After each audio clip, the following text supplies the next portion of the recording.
Hey, this is Dr. Ryan, and we're going to go over the banded hip series. So there's 4 general movements of this series, and we're going to go through each of them so you can do it properly. So the first movement is just hip extension. So what you're going to do is you're going to lay down on your back. You're going to place the band around the bottom of the foot. Some people actually will loop it. That's not necessary, but you can if you feel more confident and comfortable with that, so then the band doesn't come back and snap you. So what you can do is lay down straight on your back. You're going to hold with your left hand, so opposite the leg you're using, the effective leg. So you're going to lift up. You want to feel a slight stretch in that hamstring. Then you're going to use your glute muscle to produce the force. So you're going to press that heel straight to the floor. You should feel a contraction in that glute as you come to the floor. So that's the first movement. The second movement, still keep that band tension in the left hand. You want a tension that you can feel through the hamstring and the glute.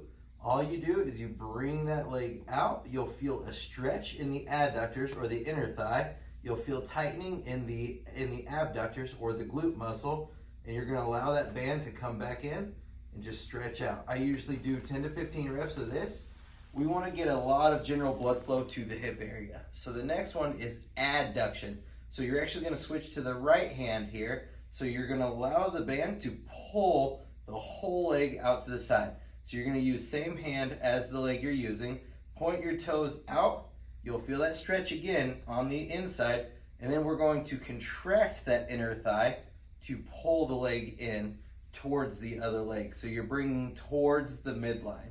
Adduction. We're adding to the midline. Now the fourth movement is actually kind of 2 movements. So we're going to do circumduction. In this one, you can hold in either hand. It doesn't really matter. Just whatever you're more comfortable with. So circumduction, you just rotate that hip.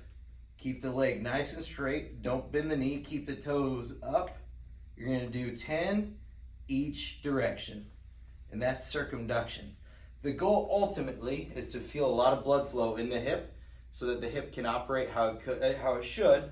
You'll feel a lot of stability in the hip, and then we'll also get a lot of strength in the hip in all ranges of motion that the hip is typically required to do.